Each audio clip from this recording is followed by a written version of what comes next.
أعوذ بالله من الشيطان الرجيم. بسم الله الرحمن الرحيم.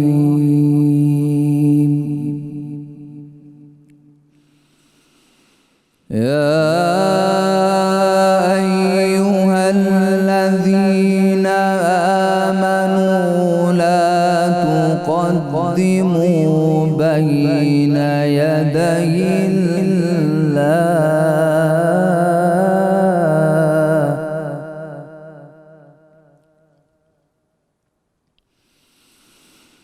يا أيها الذين آمنوا لا تقدموا بين يدي الله ورسوله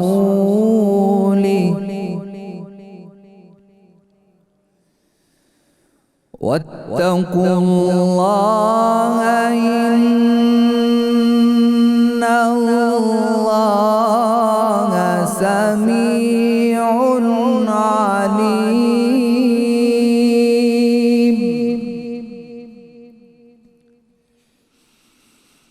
يا أيها الذين آمنوا لا ترفعوا أصواتكم فوق صوت النبي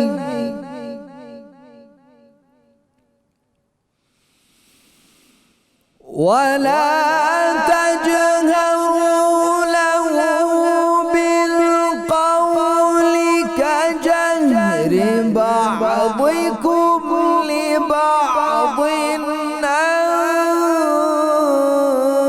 تحبط أعمالكم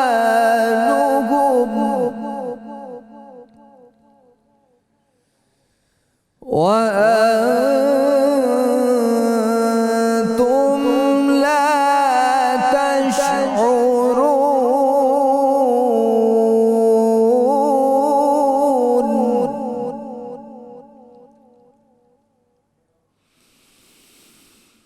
إن الذين يغضون أصواتهم عند رسول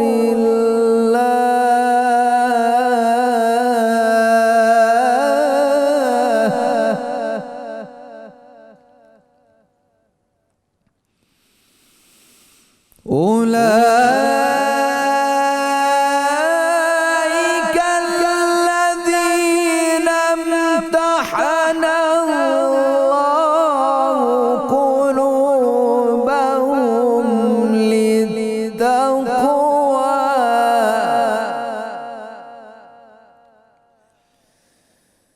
لهم مغفرة وأجر عظيم. صدق الله العظيم.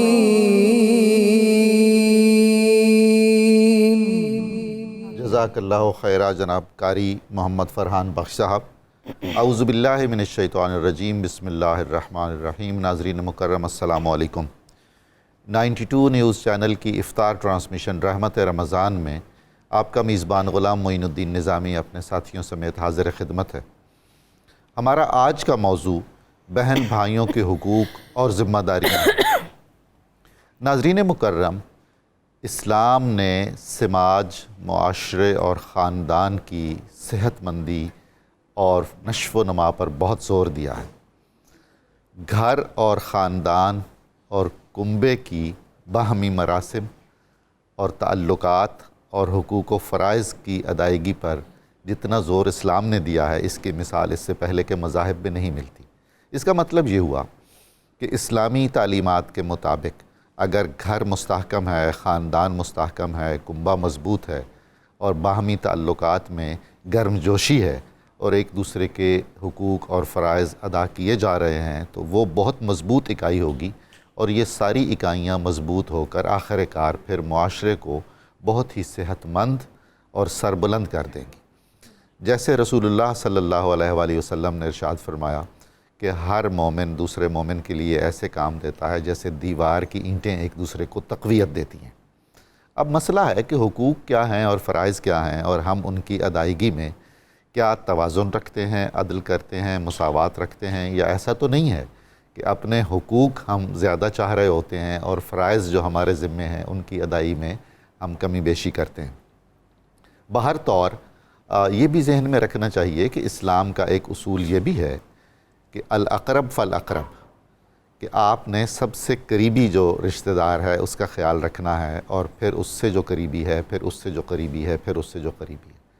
اب یہاں یہ بھی ذہن میں رکھنے کی بات ہے کہ یہ حقوق اور فرائض کا خیال رکھنا اپنے قریبیوں کا، قرابت داروں کا، جس کو صلہ رحمی بھی ہم کہہ سکتے ہیں، اس میں اولیت والدین ہیں، پھر اقرب ہونے کے ناطے بہن بھائی ہیں، اور اس کے بعد آگے چل کے ان میں اور اقربا پروری میں کیا فرق ہے؟ ایک حد فاصل ہے، یعنی ہم نے اقربا کے حقوق اور فرائض تو ادا کرنے ہیں لیکن اقربا پروری نہیں کرنی۔ اقربا پروری تو ایک منفی چیز ہے، ناپسندیدہ ہے۔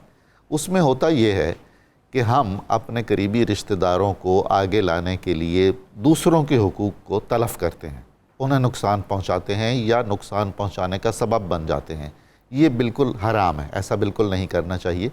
چنانچہ اقربا پروری ناپسندیدہ اور حرام ہے، اور حقوق و فرائض ادا کرنا اپنے قریبیوں کے یہ لازم ہے۔ اب بہن اور بھائیوں سے بڑا رشتہ کوئی نہیں ہوتا۔ آپ کسی بھی سماج کا جائزہ لینا چاہیں تو اس کا جو ٹیکسچر ہے، اس کی جو بنت ہے، اس میں بنیادی اکائیاں کون ہیں؟ ماں باپ ہیں، بہن بھائی ہیں، بیوی بچے ہیں، قریبی رشتہ دار ہیں۔ اگر وہ ہی ایک دوسرے کے ساتھ اچھے طور پر نہیں، ان کے مراسم میں خلل ہے، مسائل ہیں، پیچیدگیاں ہیں، اختلافات ہیں، نزاعات ہیں، ناپسندیدگیاں ہیں، تو ظاہر ہے پھر وہ جو ساخت ہے معاشرے کی وہ متاثر ہو رہی ہے، اور اس کو ہم کوئی ہیلدی سوسائٹی قرار نہیں دے سکتے ہیں۔ اس سے پھر بہت ساری پیچیدگیاں پیدا ہوتی ہیں جو قانونی جھگڑوں تک چلی جاتی ہیں، نفسیاتی عارضے لاحق ہو جاتے ہیں، اور اللہ اور اس کے رسول کی ناراضی الگ سے ہمارے سر پر رہتی ہے کہ ہم نے وہ ذمہ داریاں ادا نہیں کی ہیں جو اللہ اور اس کے رسول صلی اللہ علیہ وآلہ وسلم کی طرف سے ہم پر عائد کی گئی تھیں۔ ہمیں اپنا جائزہ لینا ہے، اپنے گھروں کا جائزہ لینا ہے، اپنے قریبی رشتہ داروں کا جائزہ لینا ہے۔ ہمارے ذمے اگر ان کے کچھ وہ حقوق ہیں تو ہمیں ادا کرنے چاہیے، اگر ہمارے ذمے کچھ فرائض ہیں جن کی ادائی میں ہم کوتاہی کر رہے ہیں تو ہمیں چاہیے کہ ہم اس کو ادا کریں۔ آج اس موضوع پر ہم قرآن و حدیث کی روشنی میں بھی اور سماجی نقطہ نظر سے بھی، نفسیاتی پہلوؤں سے بھی، اخلاقی پہلو سے بھی، اور عرف میں اس کے جو تقاضے ہیں، ان تمام حوالوں سے اس گفتگو میں ہم حصہ لیں گے، اور یقیناً اس نیت سے یہ بات چیت کی جا رہی ہے کہ ہم سے کوئی کمی کوتاہی ہے تو اللہ تعالی ہمیں یہ توفیق عطا فرمائے کہ ہم اس کی تلافی کر سکیں۔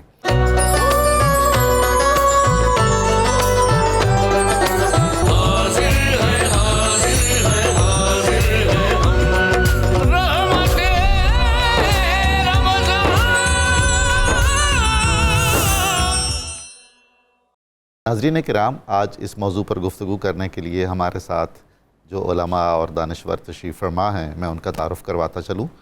ممتاز عالم دین مفتی محمد فاروق القادری صاحب تشریف فرما ہیں، ہمیشہ کی طرح انہوں نے نوازش فرمائی۔ ڈاکٹر عریج ذوالفقار بخاری صاحبہ تشریف رکھتی ہیں، کاسمیٹک سرجن ہیں، بہت صاحب رائے ہیں، ماشاءاللہ صاحب مطالعہ ہیں، ان کا بھی شکریہ کہ تشریف لائیں۔ ڈاکٹر کاشف فراز احمد صاحب کا ممنون ہوں کہ تشریف لائے، اکثر ہمارے پینل کی زینت بنتے رہتے ہیں، کہنے کو ماہر نفسیات ہیں لیکن بہت کچھ ہے الحمدللہ، آپ ان کی گفتگو سے خود بھی اندازہ لگا لیں گے۔ ہمارے ساتھ تشریف رکھتی ہیں فارسی زبان و ادب کی ممتاز استاد ڈاکٹر اقصی ساجد صاحبہ، ان کا بھی بہت شکریہ۔ آپ کے اور ہمارے پسندیدہ ثناء خان جناب الحاج شہباز قمر فریدی اور ان کے ساتھی ہمارے ساتھ تشریف فرما ہیں، ہم ان سے کلام بھی سنیں گے، اور اہم ترین محاذ کچن کا محاذ، افطار کے لمحوں میں اس سے بہتر محاذ ہمیں کوئی نظر نہیں آتا، اس میں ہمارے سالار منیرہ کرن صاحبہ ہیں. جناب منیرہ السلام علیکم، کیا حال ہے آپ کا؟ خیریت سے ہیں؟ اللہ کا شکر. ٹھیک. آج جناب کیا منصوبہ بندی ہے؟ آج کی جو ہے جو ریسیپیز ہیں وہ چکن شاشلک ہے، اور ساتھ میں اس کے ہوں گے وائٹ رائس، اور ساتھ میں ہوں گے میٹھے دہی بڑے، اور ڈرنک میں ایک کاکٹیل ڈرنک ہوگا جس کو میں نے بنایا ہے جو پائن ایپل ہے، ساتھ میں پپیتا ہے، اور ساتھ میں اس کا لیمن کا سلش ہے. ان کو مکس کر کے اس کی ڈرنک بنے گی، اور ساتھ ساتھ اس کو بتاؤں گی کہ جو چکن شاشلک ہے وہ باقی ڈشز سے مختلف کیسے اس میں ویجیٹیبلس جائیں گی، اس کی بیس جو ٹومیٹو پیوری بیس ہے وہ بنے گی. تو یہ آج کی کوئی ایک ریسپی ہے جو آگے جا کے آپ کو ساتھ ساتھ بتاؤں گی. وہ کچھ پرندے بتا رہے تھے چند دن پہلے، سرگوشیاں کر رہے تھے کہ منیرہ کرن صاحبہ نے کسی دن کوئی سویٹ ڈش بھی بنانی ہے. وہ افواہ تھی یا نہیں وہ افواہ نہیں، وہ کل انشاءاللہ تعالیٰ وہی بتاؤں گی. اچھا گڈ، بہت خوب. اس کا مطلب ہے پرندے سچ بولتے ہیں. جی وہ بھی کل بتاؤں گی ساتھ ساتھ.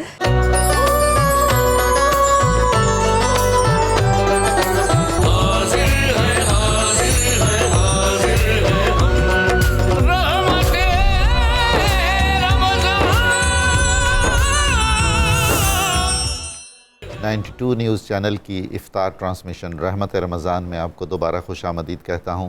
ہم پتہ کرنا چاہتے ہیں کہ صلہ رحمی کیا ہے، اقربین کس کو کہتے ہیں، قریبی رشتہ داروں کے حقوق کیا ہیں. قرآن کریم نے اور رسول کریم صلی اللہ علیہ وآلہ وسلم نے اس سلسلے میں ہماری کیا رہنمائی کی ہے. محترم مفتی صاحب آپ بسم اللہ الرحمن الرحیم. ڈاکٹر صاحب، سب سے قریبی رشتہ ہوتا ہے ماں باپ کا، جی، جن کے ذریعے سے کسی بھی شخص کو اس دنیا میں ظاہری وجود ملتا ہے. بے شک. قرآن مجید کی آیت نمبر سورہ بقرہ کی 83 میں جی اللہ تعالیٰ نے ارشاد فرمایا وَبِالْوَالِدَيْنِ إِحْسَانًا وَذِي الْقُرْبَى. اللہ اللہ. سب سے پہلے اللہ تعالیٰ نے احسان کا استحقاق والدین کا رکھا، اور اس کے بعد فرمایا وَذِي الْقُرْبَى، اور قرابت داروں کا ہے. یعنی قرابت داروں کا تعین بھی والدین کی نسبت سے ہوگا. یعنی آپ ترتیب دیکھیے کہ والدین کے بعد سب سے پہلے قربا کا ذکر کیا. اور اس سے پہلے کہ میں قربا کے حوالے سے گزارش کروں، لفظ احسان کا آسان اور عام فہم ترجمہ کرنا چاہتا ہوں.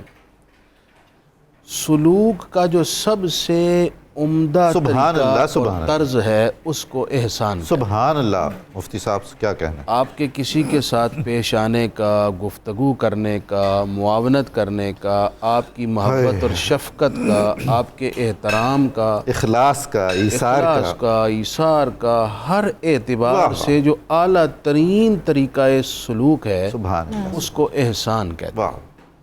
اللہ تعالیٰ نے ارشاد فرمایا اس طرح کے سلوک کا سب سے زیادہ استحقاق ماں باپ کا ہے، اور ماں باپ کے بعد قربا کا ہے. ماں باپ کے بعد قربا وہ ہیں، قربا کے اب درجات ہیں. جی. سب سے پہلا درجہ وہ ہے جس میں دوہرا رشتہ ہو. اچھا. وہ ہیں آپ کے بھائی بہن، جن کے ساتھ آپ کا دوہرا رشتہ ہے. صحیح. والدہ محترمہ کی جانب سے بھی ہے اور والد گرامی مرتبت کی جانب سے بھی. بے شک. ایک ہی خون، ایک ہی گھر، ایک ہی نسب، ایک ہی والدین. سبحان اللہ. تو اس اعتبار سے سب سے گہرا قرابت داری کا رشتہ بھائی کا یا بھائی بہن کا رشتہ ہوتا ہے. اچھا، اس کے بعد پھر ہوتا ہے وہ رشتہ جس میں باپ کا تعلق ہے، جی، وہ قرابت داروں میں آ جائے گا. اور اس کے بعد وہ جس میں والدہ محترمہ کا تعلق ہے. جی. اس طرح حسب درجہ یہ رشتے آگے بنتے جائیں گے. جو سب سے پہلے ہے بھائی کا رشتہ، اس حوالے سے نبی پاک صلی اللہ علیہ وآلہ وسلم نے متعدد فرامین میں صراحت فرمائی کہ یہ کیسا رشتہ ہے اور اس میں کیا ہونا چاہیے. جی. آپ صلی اللہ علیہ وآلہ وسلم نے ارشاد فرمایا حق کبیر الاخوتی علی صغیرہ کا حق الوالدی علی ولدہ او کما قال علیہ السلام. سبحان اللہ. بڑے بھائی کا حق چھوٹے بھائی پر اس طرح کا ہے جیسے باپ کا حق اپنی اولاد پر ہوتا ہے. یہ درجہ ہے بڑے بھائی کا چھوٹے بہن بھائیوں پر. یعنی جس طرح اولاد اپنے ماں باپ کی رسپیکٹ کرتی ہے، ان کا خیال رکھتی ہے، ان کی خدمت کرتی ہے، اسی نوعیت کا ان کا طرز و سلوک ہونا چاہیے اپنے بڑے بھائی کے ساتھ. دوسری بات یہ آپ صلی اللہ علیہ وسلم نے بڑوں کو یہ ارشاد فرمایا کہ من لم یرحم علی صغیرنا کیا بات، فلیس منا، سبحان اللہ، کہ جو ہمارے چھوٹوں پر شفقت نہ نہیں کرے اس کا ہم سے تعلق نہیں ہے۔ کمال۔ تو اب دونوں کی ذمہ داریوں کا تعین کر دیا گیا کہ چھوٹے بڑوں کا احترام کریں گے اور بڑوں کا یہ فرض ہے کہ وہ چھوٹوں پر شفقت فرمائیں گے۔ قرآن مجید نے بھائی بھائی کے حوالے سے مختلف مقامات پر مختلف کرداروں کی صورت میں بھائیوں کے بھائی کے ساتھ سلوک اور ان کے کردار کو بیان فرمایا۔ مثلاً بھائی بھائی کے رشتے کی مضبوطی کے لیے ضروری ہے ایک وصف جسے کہتے ہیں چشم پوشی اچھا یا عفو و درگزر۔ یہ بیان کیا قرآن نے سورہ یوسف کے اندر کہ جب برادران یوسف حضرت یوسف کے سامنے اکٹھے ہوئے، وہ برادران جنہوں نے اپنے بھائی کے ساتھ جو بے اعتنائی برتی، جو اذیت اور تکلیف پہنچائی، زخم بڑا گہرا تھا، بہت گہرا۔ آج 21ویں صدی کا کوئی بھائی ہوتا تو اس نے بندوق اور گولی نکال کے بدلہ اور اپنا انتقام لینا تھا، لیکن اسوہ یوسفی جو قرآن پیش کر رہا ہے، جو سب سے بہترین اخلاقی طریقہ ہے، وہ یہ ہے کہ حضرت یوسف علیہ السلام کے سامنے جب برادران پیش ہوئے تو آپ نے فرمایا لا تثریب علیکم اليوم، میں تم سے کوئی مواخذہ نہیں کرتا، بلکہ آپ نے ان سے گزشتہ ساری ان کی اذیتوں کی داستان میں سے ایک حصے کو بھی یاد بھی نہیں کروایا۔ کیا بات ہے، کیا بات، یعنی اتنا بھی نہیں یاد کروایا کہ آپ نے یہ کیا تھا، چلو میں اب معاف کر دیتا ہوں، ذکر بھی نہ کیا تاکہ اس ذکر سے بھی انہیں ملامت ہوگی، انہیں تکلیف ہوگی، شرمندگی ہوگی، آپ نے ذکر کرنا بھی مناسب نہیں سمجھا اور بغیر ذکر کیے معاف کر دیا۔ یہ ہے اسوہ یوسفی۔ اس سے ایک سبق ملا، وہ یہ سبق ملتا ہے کہ بھائی اگر بھائی کے ساتھ رشتہ قائم اور دائم رکھنا چاہتا ہے تو اس کا ظرف اتنا بڑا ہو کہ اس ایک رشتوں کے بچانے کے لیے 1000 تکلیفیں اٹھانی پڑیں تو اٹھا لے، یہ رشتہ بچا لے۔ کیا بات ہے، بہت خوب۔ دوسرا سبق یہ ملتا ہے اسوہ یوسفی سے ہمیں کہ بھائی اگر بھائی کے ساتھ رشتہ قائم اور دائم رکھنا چاہتا ہے تو پھر اپنے بھائیوں کو معاف کرنے سے قبل ان کی اذیتوں اور تکلیفوں کو یاد نہ کروائے۔ یعنی جب چند لوگ بیٹھتے ہیں کوئی پنچایت میں یا آپس میں صلح کرنے، تو اگر ساری پچھلی تلخ داستان کی پٹاری کھول لی جائے تو پھر صلح نہیں ہوتی، وہاں ایک نیا جھگڑا ہو جاتا ہے۔ تو حضرت یوسف علیہ السلام نے یاد بھی نہ کروایا اور اپنے بھائیوں کو معاف کیا۔ ہمیں اس سے سیکھنا چاہیے، اور جو آج ہماری سوسائٹی میں برادران کے آپسی تعلقات میں تلخیاں پیدا ہو گئی ہیں، ان کو ختم کرنے کی بھرپور کوشش کرنی چاہیے۔ جی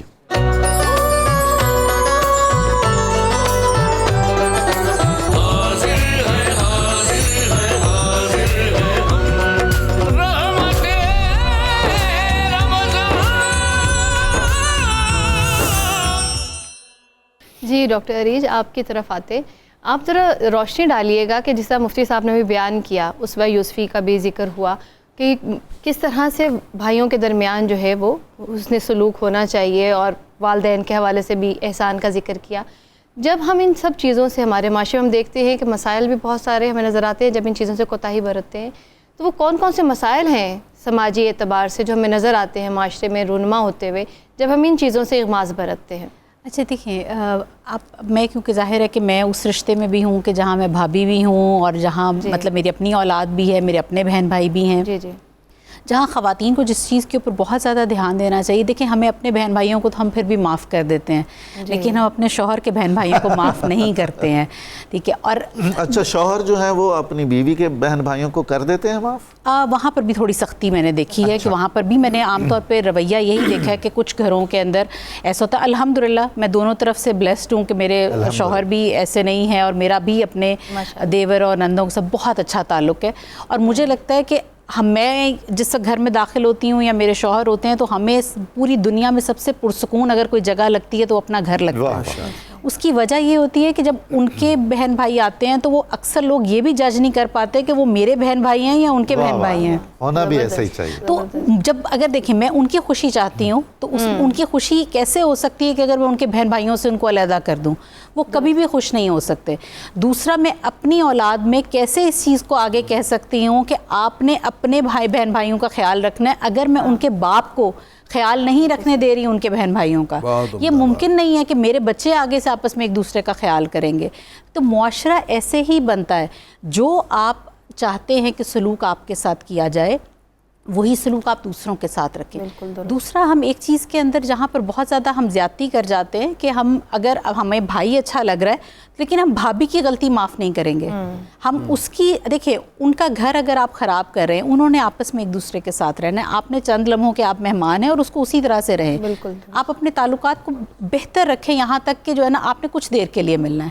آپ ان کے گھر خراب نہ کریں. وہ خوش ہیں آپس میں ان کو رہنے دیں. اگر ان کے آپ کو لگ رہا ہے کہ آپ کی بھابھی میں یا کسی کے اندر آپ کی کوئی دیور کی لائف پارٹنر میں کوئی مسئلہ ہے ان کو ذکر مت کریں ان کے سامنے. تو مجھے لگتا ہے کہ درگزر آپ کو کرنا چاہیے. یہ ذرا میرا خیال میں بہتر معاشرے کی طرف آپ کو لے کے جاتا ہے. بہت خوب, بہت شکریہ جناب. ناظرین اکرام ہمیں جوائن کیا ہے بہت ممتاز نعت خوان جناب محمد شہباز سمیع نے. بہت شکر گزار ہوں آپ تشریف لائے. بہت خوشی ہوئی آپ کی آمد سے. آپ کچھ کلام عطا فرمائیے. جی بسم اللہ.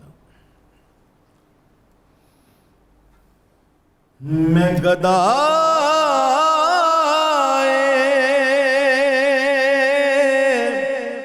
دیار نبی ہوں. پوچھئے میرے دامن میں کیا ہے. میں گدائے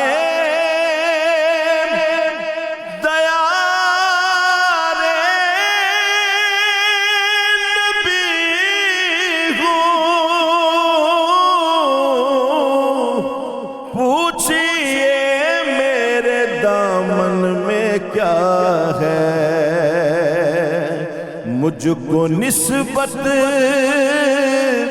خیال نبی سے ہاتھ میں دامن مصطفیٰ ہے. مجھ کو نسبت خیال نبی سے ہاتھ میں دامن مصطفیٰ ہے. پڑھ رہا ہوں میں ان کا قصیدہ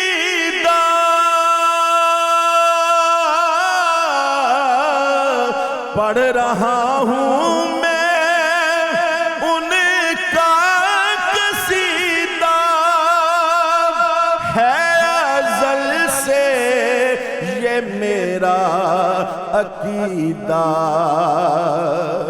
میرا آقا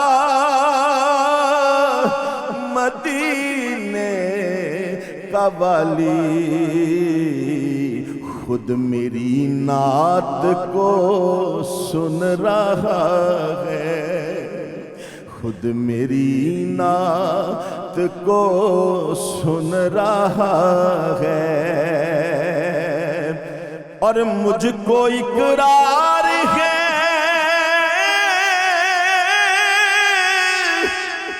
کچھ نہیں ہوں.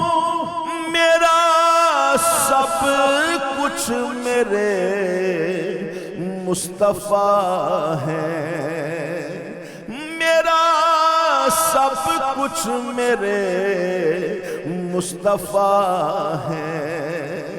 اور کہنے کو بھی کچھ نہیں ہے. میں نے کہنا تھا جو کہہ دیا ہے. میں نے کہنا تھا جو کہہ دیا ہے، جب بھی ناصر مجھے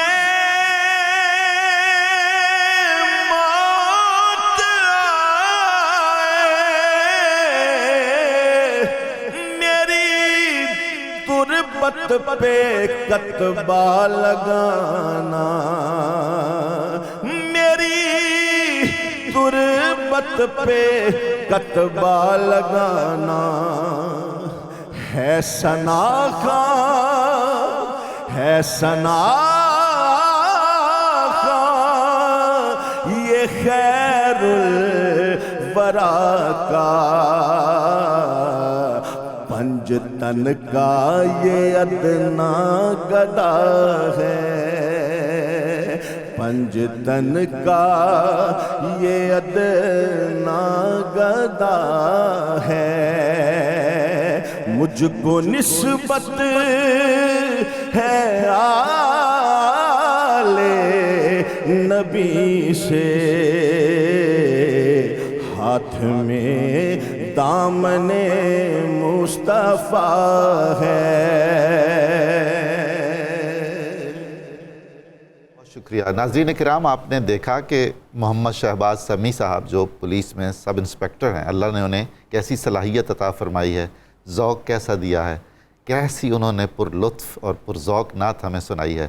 بہت شکریہ آپ کا، ممنون ہوں۔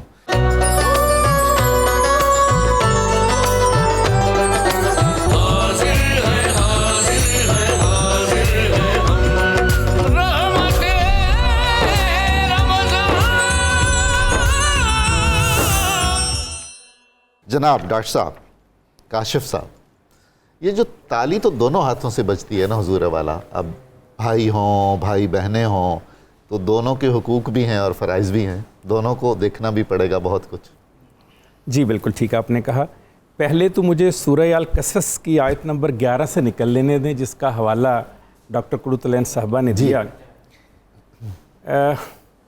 کیسی خوبصورت بات ہے کہ اللہ تعالیٰ نے قرآن مجید میں ایک آیت کے ایک حصے کے اندر اس مریم بنت جو تھیں عمران، ان کا حوالہ دے کر کہا، ڈاکٹر قرۃ العین نے کہا کہ جب اپنے بھائی کو لے کے جانا تھا اس کے دربار میں تو دعا کی، تو مجھے یہاں کہنے دیجئے کہ جب سیدنا موسیٰ علیہ السلام دعا کر کے کسی کو لے کر جائیں اسے بھائی کہتے ہیں، جو بغیر دعا کے آپ کی مدد بھی کریں اور آپ کے ساتھ بھی جو اسے بہن کہتے ہیں۔ واہ واہ واہ واہ واہ۔ اور اس وقت گئی جب یہ حکم تھا کہ کہیں پر کوئی بچہ نظر آئے تو اس کو قتل کر دیا جائے، اس خوف کی کیفیت میں وہ بہن ساتھ ساتھ جا رہی ہیں۔ پھر یہاں سے یہ بھی نتیجہ نکلا کہ جو آج کے دور میں ہم بھائیوں سے کہتے ہیں کہ اپنی بہن کا خیال کرنا، اللہ تو کہہ رہا ہے بہن سے اپنے بھائی کا خیال کرنا۔ کیا بات ہے۔ میں جب اپنی بیٹی سے کہتا ہوں بیٹی اپنے بھائیوں کا اور گھر کا خیال رکھنا، تو لوگ مجھے کہتے ہیں ڈاکٹر کاشف صاحب آپ بیٹوں کی جگہ بیٹی سے کہہ رہے ہیں۔ میں ان سے کہتا ہوں کہ میں تو سیرت سیدنا موسیٰ علیہ السلام پہ چلنے کی چھوٹی سی کوشش کر رہا ہوں۔ سبحان اللہ۔ اگر انہوں نے بیٹی کے اوپر یہ اعتماد کیا اور اللہ نے اس اعتماد کو قرآن میں لکھا تو یقیناً بیٹیاں بھی بیٹوں کی حفاظت کر سکتی ہیں، بہنیں بھی بھائیوں کی حفاظت کر سکتی ہیں۔ دوسری آپ نے سر جو بات کی، آپ کا جو سوال تھا کہ دونوں ہاتھوں سے تالی بجتی ہے، ابھی آپ کو مفتی صاحب نے بہت خوبصورت انداز میں انہوں نے سورہ یوسف کی آیت نمبر 92 کا آدھا ترجمہ سنایا، آدھا ترجمہ، اور اس میں انہوں نے فرمایا کہ آج تم پر کوئی ملامت نہیں، آج تم سے کچھ پوچھا نہیں جائے گا۔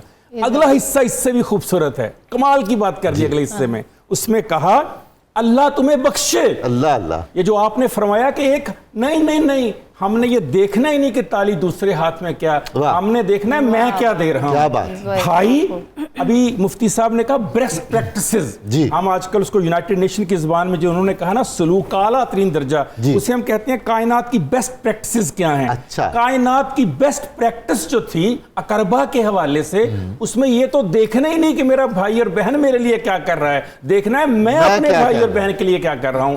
لہٰذا اس بات کے اوپر تو جانے کی ضرورت ہی نہیں ہے بالکل صحیح. کہ میرے ساتھ کو کیسا سلوک کرتا ہے, میں نے یہ دیکھنا ہے میں کیسا سلوک کر رہا ہوں, میں کسی کے لیے کتنا اچھا ہوں. اسی لیے اگر آپ دیکھیں بخاری شریف کی 1961 جی اور مسلم شریف کی 2557 نمبر حدیث, اچھا, اس میں اللہ تعالیٰ فرماتے ہیں, رسول صلی اللہ علیہ وسلم کا یہ ان کے اوپر یہ فرمان ہے کہ جس شخص کو اچھا لگتا ہے کہ اسے لمبی عمر دی جائے جی, اور اس کا رزق جو ہے فراخ کر دیا جائے, وہ صلہ رحمی کرے. کیا بات. اب صلہ رحمی میں یہ کہاں لکھا گیا ہے کہ وہ میرے سے اچھا سلوک کرے گا تب میں نے اچھا سلوک کرنا ہے. صلہ رحمی تو ہے ہی یہ کہ وہ جیسا بھی سلوک کرے میں نے سلوک اچھا ہی رکھنا ہے. مولانا رومی یاد آ گئے جی, انہوں نے کہا کہ جب کوئی نفرت کرے, جب کوئی دشمنی کرے, جب کوئی خلاف چلے تو محبت سے پیش آؤ. کسی نے کہا کہ اگر اس نسخے سے کام نہ چلے, انہوں نے کہا اس کی مقدار بڑھا دو, برائی کی مقدار بڑھا دو. تو صلہ رحمی کی مقدار بڑھا دیں تو ایک نہ ایک دن وہ جو دوسرا ہاتھ جو تالی کا آپ نے فرمایا وہ خود بخود ہی ٹھیک ہونا شروع ہو جائے گا. بہت خوب. ڈاکٹر اقصیٰ آپ ذرا اس پہ روشنی ڈالیے گا. ڈاکٹر صاحب نے تو بیان کیا کہ تالی دونوں ہاتھوں سے نہیں بجتی, ایک ہاتھ سے, یعنی آپ نے یہ دیکھنا ہے کہ آپ کیا اس رشتے کے لیے دے رہے ہیں, کیونکہ ہمارا تعلق تو بہرحال اللہ کے لیے ہے نا, کہ ہم جو کچھ کر رہے ہیں اس کا صلہ جو ہے وہ اللہ کی طرف سے ملنے والا ہے ہمیں. تو اس صورتحال میں جب بہن بھائیوں کے جو تعلقات ہیں اس میں ذرا بتائیے ہمیں کہ بہنوں کے کیا واجبات ہیں اس حوالے سے اور بھائیوں کے کیا ہیں, مختصراً اگر آپ اس کے اوپر تھوڑا سا ہمیں بیان کر سکیں. اس سلسلے میں بھی اسلامی تاریخ کا ہی حوالہ دوں گی. ہمارے پاس بہت خوبصورت مثال ہے نبی پاک صلی اللہ علیہ وسلم کی رضائی بہن حضرت شیمہ کی, کہ جس وقت غزوہ حنین میں جس قبیلے کے ساتھ غزوہ حنین ہوا تھا تو حضرت شیمہ کا تعلق اس قبیلے سے تھا, اور ظاہر ہے کہ بہت سارے لوگ جو تھے وہ جنگی قیدی بھی بنا لیے گئے, اور ان کو چھڑوانے کے لیے لوگ چندہ اکٹھا کر رہے تھے تاکہ فدیہ دے دیں اور ان لوگوں کو وہاں سے ہم لے آئیں. تو جب یہ بات ان کو پتہ چلی تو انہوں نے بہت مان کے ساتھ کہا کہ آپ ایسا کہہ رہے ہیں تو ایسا ہے کہ یہ تمام پیسے جو آپ نے اکٹھے کیے ہیں یہ آپ واپس کر دیں, اس لیے کہ جس شخص کی یہ بات ہو رہی ہے وہ میرے بھائی ہیں, اور جب میں ان کے پاس یہ درخواست لے کر جاؤں گی, التجا لے کر جاؤں گی تو وہ سب کو معاف کر دیں گے اور وہ چھوڑ دیں گے. اور ایسے ہی ہوا کہ جب وہ نبی پاک صلی اللہ علیہ وسلم کے پاس حاضر ہوتے ہیں ان کی خدمت میں, تو صحابہ کرام نے پوچھا کہ آپ کون ہیں, تو انہوں نے کہا کہ میں ان کی بہن ہوں. اچھا, اب وہ شناخت کے لیے ان کے پاس لے گئے. نبی پاک صلی اللہ علیہ وسلم نے ان کی بہت تعظیم فرمائی, ان کے لیے کھڑے ہو گئے, ان کے لیے اپنی چادر بچھائی اور ان کو بہت قریب بٹھایا آپ نے, اور ان سے کہا کہ آپ مانگیں جو آپ مانگنا چاہتی ہیں. اور اس سے بڑی میں کہتی ہوں کہ کیا ہوگی مطلب عزت افزائی ایک بہن کے لیے. اور ایک اور دوسری بڑی مثال حضرت زینب سلام اللہ علیہ کی ہے کہ آپ دیکھیں کہ ان کے جو دو بھائی ہیں حضرت شہزادے حضرت امام حسن اور امام حسین, ان کے ساتھ ان کا جو محبت کا جو ایک تعلق تھا, جو ایک قلبی تعلق تھا, وہ عام تعلق سے ایک بھائی بہن کے تعلق سے بڑھ کے کچھ اور ہی تھا. حضرت فاطمہ ایک بار نبی پاک صلی اللہ علیہ وسلم سے فرمانے لگیں کہ کبھی کبھی مجھے ان کا یہ جو تعلق ہے آپس میں دیکھ کے حیرت ہوتی ہے کہ زینب اگر کبھی امام حسین کو نہیں دیکھتی تھوڑی دیر کے لیے تو یہ بے چین ہو جاتی ہیں, بے قرار ہو جاتی ہیں اور گریہ طاری ہو جاتا ہے ان پہ. تو نبی پاک صلی اللہ علیہ وسلم نے فرمایا کہ یہ جب مستقبل میں حضرت امام حسین پر جو مصائب ہوں گے یہ اس میں ان کا ساتھ دیں گی. تو یہ ہے بہن جو بھائی کے ساتھ ہر موقع پہ کھڑی ہے. جی ہاں بالکل. بہت شکریہ, بہت شکریہ.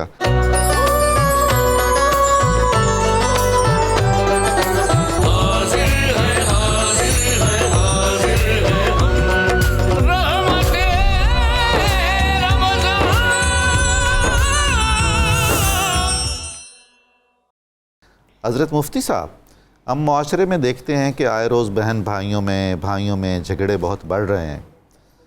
پتہ نہیں کیوں, اس میں کچھ تو اختلافات مزاج ہیں اور کچھ مالی اور وراثتی مسائل ہوتے ہیں, حق تلفیاں محسوس کی جاتی ہیں. اسلام, اخلاق اور عرف کن کن حوالوں سے اس میں بہتری لائی جا سکتی؟ ڈاکٹر صاحب سب سے پہلے تو غور کرنے کی ضرورت ہے کہ یہ جھگڑے، یہ تلخیاں، یہ دوریاں ہوتی کیوں ہیں؟ جی، اس کے پیچھے کیا کیا وجوہات ہیں؟ اس میں ہمیں نظر آتا ہے کہ کہیں انا ہے، کہیں جائیداد ہے، واہ، کہیں حسد ہے، اللہ اللہ، اور کہیں کان بھرنے والے ہیں۔ جی، کئی وجوہات ہیں جس بنا پر یہ جھگڑے ہوتے ہیں۔ ضروری یہ ہے کہ بھائی اور بہنیں یا بھائی بھائی آپس میں ایک دوسرے کے رشتے کی حساسیت کو پہچانیں۔ جی، یہ وہ رشتہ ہے جس کو قائم رکھنے کا حکم ہے اور توڑنا حرام قرار دیا گیا۔ اللہ اکبر۔ نبی پاک صلی اللہ علیہ وآلہ وسلم نے یہاں تک ارشاد فرمایا کہ لا يدخل الجنت قاطع الرحم، اللہ اکبر۔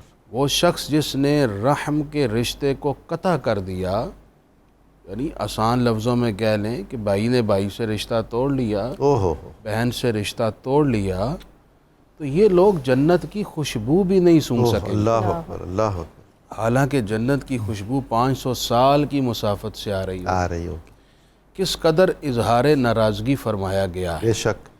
تو اول تو اس رشتے کو ہر امکانی حد تک جوڑنے کی کوشش کی جائے، جی، اور اس کے لیے آپ کو قربانی دینی پڑے گی۔ جی، قربانی کیا ہے؟ کہیں آپ کو اپنی انا کو ختم کرنا پڑے گا، کہیں آپ کو رشتے کو بچانے کے لیے اپنا حق ہوتے ہوئے بھی کچھ چھوڑنا پڑے گا، اور اگر آپ وہ چھوڑ دیں تو مان لیجئے کوئی آپ نے سستا سودا نہیں کیا، اچھا، آپ نے بہت بڑے رشتے کو بچایا اور اللہ کے ہاں آپ بڑے اجر کے استحقاق رکھنے والے بن گئے۔ ایک صاحب آئے حضور کی خدمت میں، رحمت عالم صلی اللہ علیہ وآلہ وسلم یہ فرمائیے گا، میں اپنے رشتہ دار سے جوڑنا چاہتا ہوں، جی، رشتہ نبھانا چاہتا ہوں، میں قریب ہونا چاہتا ہوں، لیکن وہ مجھ سے دور ہوتا ہے، وہ میری محبت پر بھی شک کرتا ہے، وہ میری اپنائیت پر بھی سوال اٹھاتا ہے، واہ، وہ میرے قریب ہونے کو بھی مشکوک نگاہوں سے دیکھتا ہے۔ کیسا المیہ ہے۔ میں آقا کیا کروں؟ اب ایک جواب کی جہت یہ تھی جو ہماری سوچ ہے، جی، کہ اگر یہ میرے لیے میری اخلاص کو قبول نہیں کرتا اور مجھے محبت کے جواب میں محبت نہیں دیتا تو ٹھیک ہے، جی ہاں، یہ اپنے گھر خوش، ہم اپنے گھر خوش۔ عام رویہ۔ یا کہیں اس سے زیادہ اگریسو ہو کر ہم یہ کہتے ہیں کہ آئندہ میں بھی اس کی طرف نہیں جاؤں گا، جی، اور میرا یہ اعلان ہے کہ ہمارے گھر کوئی موت بھی ہو جائے تو یہ شخص داخل نہ ہو۔ اب یہ ایک آپ جہت کو تو یہ تھی۔ اتنے گھروں کے راز کیسے معلوم ہے؟ اچھا، دوسرے جواب کی جہت وہ ہے جو اللہ کے رسول علیہ السلام نے دی، اور یہ سب سے بہترین اخلاقی درس تھا۔ سبحان اللہ۔ آپ نے فرمایا کہ وہ اگرچہ توڑے، آپ پھر بھی جوڑنے کی کوشش کریں، آپ ہر امکانی حد تک آگے جائیں، جوڑیں اس کے ساتھ۔ سبحان اللہ۔ جب آپ یہ کوشش کرتے رہیں گے، اللہ کی طرف سے ایک فرشتہ آپ کی مدد پر مقرر رہے گا۔ سبحان اللہ۔ یعنی یہ عمل اللہ کو پسند ہے، واہ، آپ نے اپنا حق ادا کرنا ہے، اور وہ ہے نا حدیث کے الفاظ لیس الواصل کالمکافی۔ ہائے، صلہ رحمی یہ نہیں ہے کہ وہ آپ کے ساتھ حسن سلوک کرے اور آپ بدلے میں اس کے ساتھ حسن سلوک کریں۔ صلہ رحمی یہ ہے کہ آپ نے پازیٹیو سینس کے ساتھ، جی، نیک تمناؤں کے ساتھ اور بھرپور اخلاص کے ساتھ اپنے اینڈ سے اس کے ساتھ حسن سلوک کرنا ہے۔ ایک مثال دے کے بات ختم کر رہا ہوں۔ اگر بھائی بھائی کے رشتے کو دیکھنا ہو نا ڈاکٹر صاحب، اس سے بہتر دو مثالیں نہیں ملیں گی۔ جی، ایک حضرت عقیل، حضرت جعفر اور حضرت علی کی محبت۔ آہا، سبحان اللہ، سبحان اللہ۔ چشم فلک نے ایسا بھائی بھائی کا پیار کبھی نہیں کیا دیکھا۔ بات۔ حضرت علی، حضرت سیدہ خاتون جنت کے وصال کے بعد بھائی آ گئے، حضرت عقیل آ گئے کہ علی آپ رشتہ کر لیجئے، اکیلے رہ رہے ہیں، بچے چھوٹے ہیں۔ تو حضرت علی نے اپنے بھائی حضرت عقیل سے کہا کہ آپ انساب کے ماہر ہیں، میری نظر میں میرے لیے بہتر رشتے کا انتخاب آپ سے بہتر کوئی نہیں کر سکتا. تو حضرت عقیل نے پھر حضرت علی کے لیے حضرت ام البنین کا رشتہ ڈھونڈا. سبحان اللہ. حضرت جعفر طیار سے محبت کا یہ عالم تھا کہ حضرت علی رضی اللہ تعالیٰ عنہ سے جب بھی کوئی شے مانگتا جی، کبھی کبھی ایسا موقع آیا کہ آپ کسی وجہ سے انکار کر دیتے. اچھا. لیکن اگر کوئی کہہ دیتا نا کہ اے علی آپ کے بھائی جعفر کا واسطہ اللہ آپ مجھے یہ شے دے دیں، وہ کتنی ہی قیمتی شے کیوں نہ ہو، حضرت علی دے دیتے اور کہتے تم نے میرے بھائی کا ذکر کیا، یہ تو شے ہی کچھ نہیں، میری جان مانگتے میں وہ بھی دے دیتا. ہو گئی ہے. واہ واہ واہ. حضرت جعفر کے نام سے اتنی محبت تھی. اندازہ لگائیے کہ حضرت علی ان بھائی کے آگے اپنی جان کو بھی اتنا قیمتی نہیں سمجھتے تھے جتنا اس رشتے کو سمجھتے. اور دوسرے بس ایک ہی جملہ کہہ دوں، کربلا کے میدان میں حضرت عباس حضرت امام حسین کا جو مکالمہ ہے وہ مکالمہ تاریخ رقم کر چکا ہے کہ جو بھائی نے بھائی سے محبت کی کربلا میں، مصائب میں، تکالیف میں، مشکلات میں، اور اس دل دوز لمحے میں شاید ہی روح زمین پر کوئی ایسی مثال دے سکتا. بہت ہی عمدہ.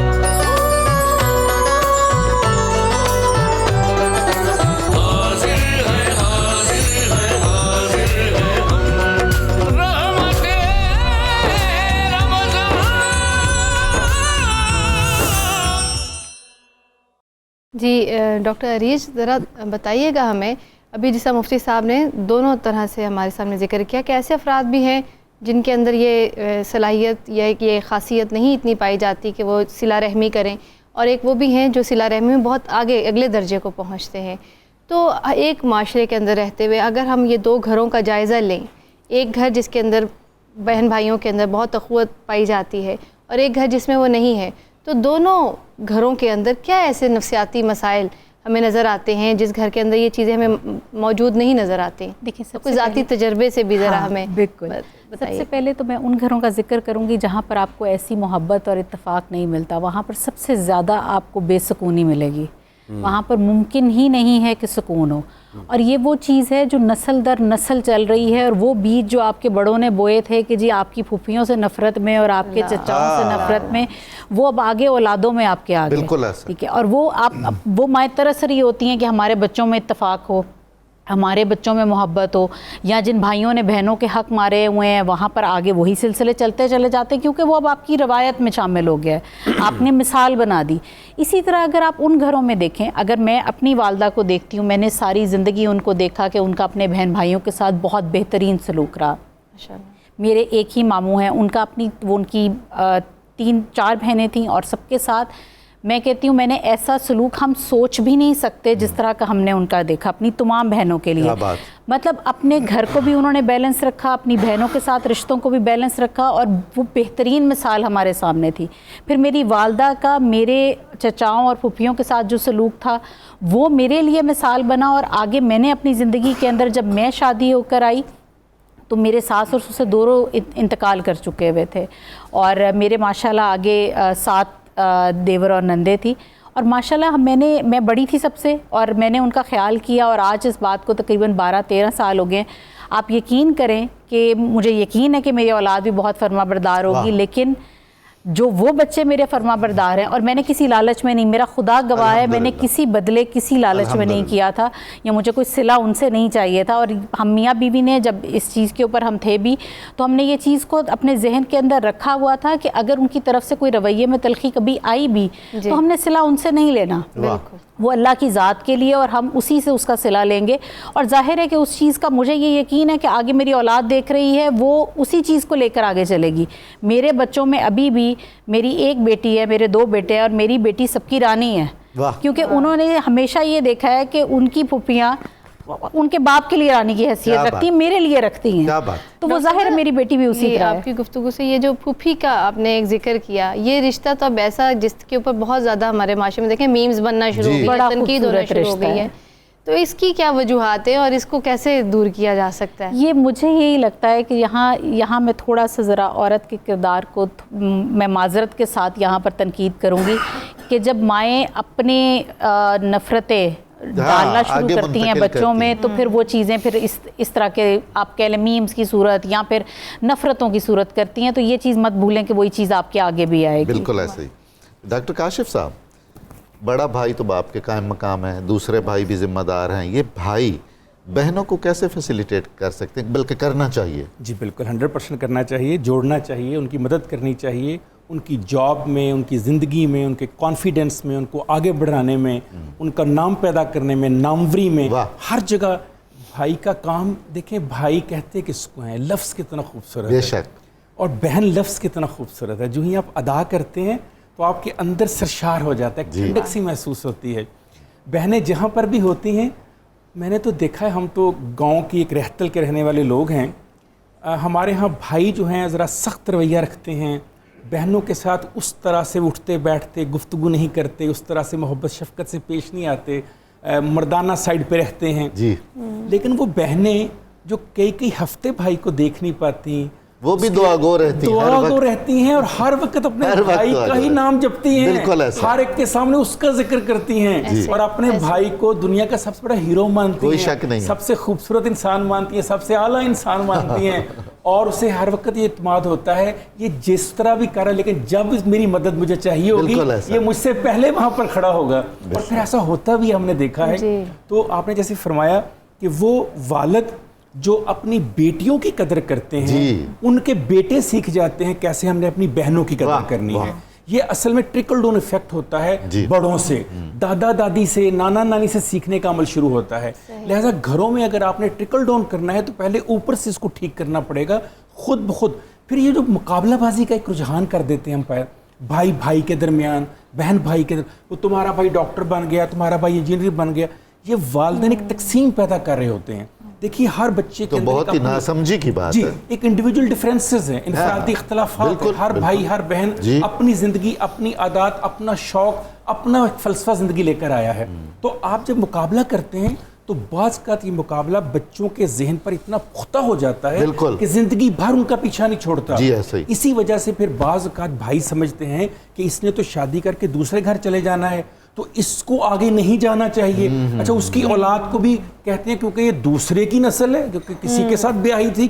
یہ نہیں سوچتے کہ جس خاتم النبیین کا جب ذکر کرتے ہیں، جس کربلا کا بھی حوالہ دے رہے تھے، جن حسن حسین کی بھی بات کر رہے تھے، وہ نسل پاک انا اعطیناک الکوثر وہ بیٹی سے شروع کروائی گئی. تو بیٹی کا تو اتنا اہم رتبہ ہے.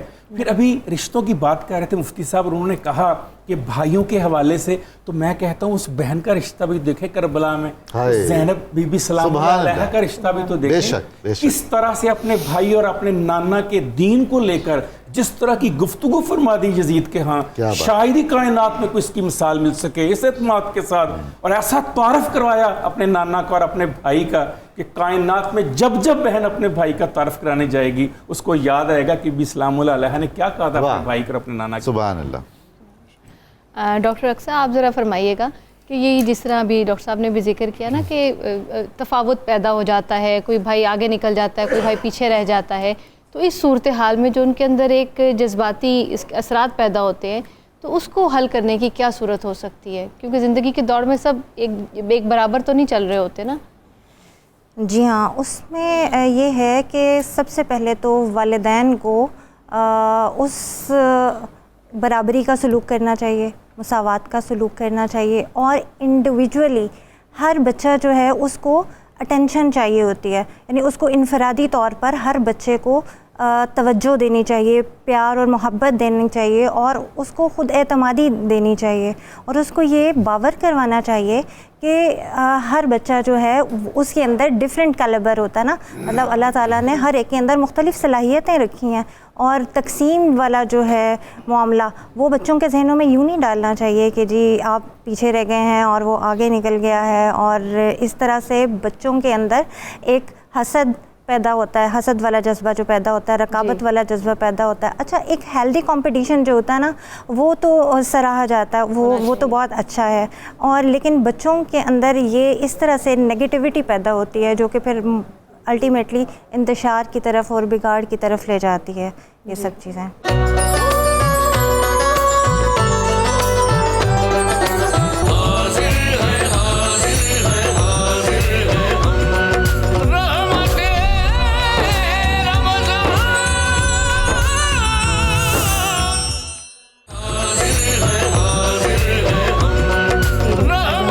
شیف منیرہ ان کے پاس آ چکے ہیں.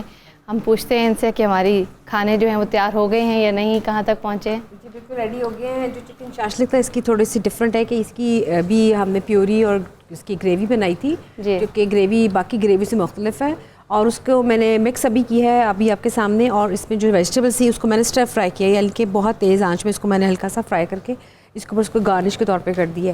اور اس کے ساتھ آپ رائس بھی کھا سکتے ہیں, روٹی کے ساتھ بھی کھا سکتے ہیں.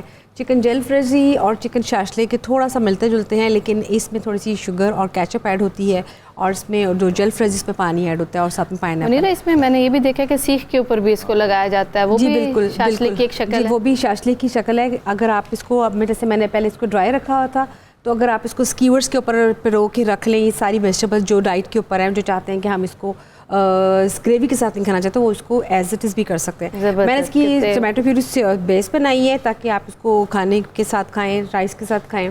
اور جو سیکنڈلی جو تھی ہماری دہی بڑے, اس کے لیے میں نے جو ویجیٹیبلس تھے جیسے کہ پیاز تھا, کیوکمبر تھا, ٹماٹر تھا, وہ میں نے اس کے اندر ایڈ نہیں کیا کیونکہ وہ پانی چھوڑ دیتے ہیں. اس کو تھوڑی دیر اور رکھنے کے لیے اس کی بیس بنائی ہے. اس میں نے املی منٹ سوس ڈالی ہے, اس میں زیرے کی پاؤڈر ڈالا ہے, ساتھ میں ہلکا سی کالی مرچ ڈال کے اس کو میں نے اچھی طرح خوب پھینٹ کے اس میں کریم ڈالی ہے. اس کی دہی کو میں نے مٹھاس دی ہے.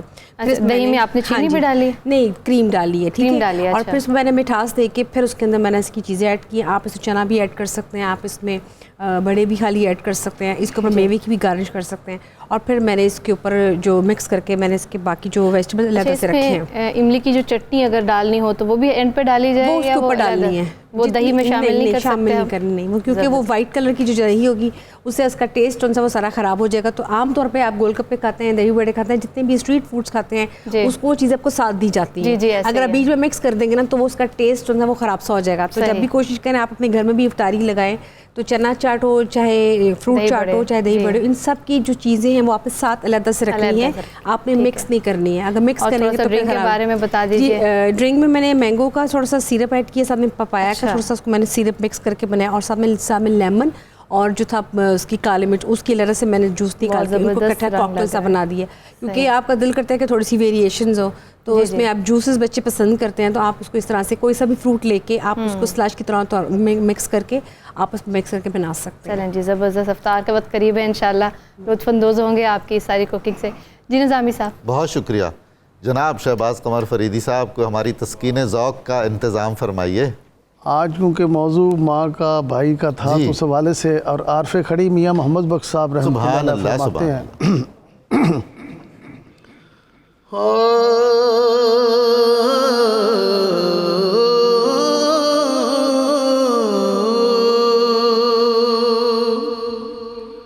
بھائی بھائیاں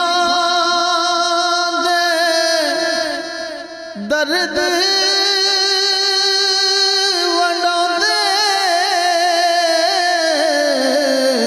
پائی پائیاں دیاں باواں باپ سراں دے تاج محمد ماواں ٹھنڈیاں چھاواں تے باپ مرے سر ننگا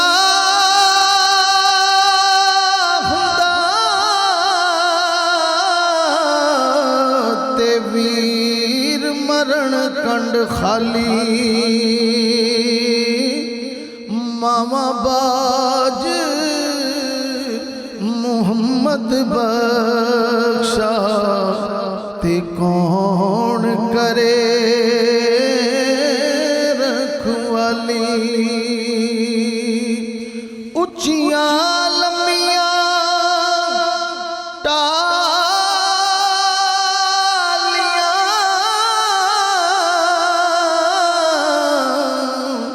تے کھڑیاں جنہاں دیاں چھاواں ہر ایک چیز بازاروں لبدی پر نہیں لبدیاں نے ماواں ہر ایک چیز بازاروں لبدی پر نہیں لبدیاں نے ماواں تے ماں ورگا غم خار نہ کوئی کی جان حقیقت ماں دی کسے بازاروں کسے ولے تو نہیں ملدی شفقت ماں دی تے جس دے پلے کوئی عمل نہ ہووے بس ویکھے صورت ماں دی آزم لکھ حجاں تو ود کے بس ایک زیارت ماں دی تے بغیر شہر بغداد دی کی نشانی اتے اچھیاں لمیاں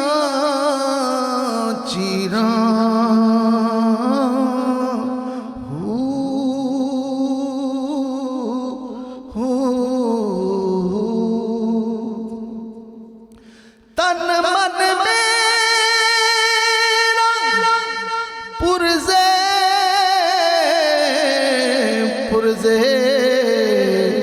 اتے جوں درزی دیاں لیراں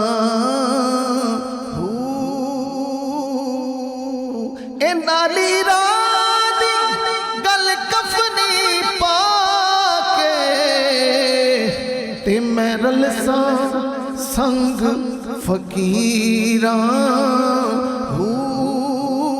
شہر بغداد دے ٹکڑے منگساں شہر بغداد دے ٹکڑے منگساں تے میں کرساں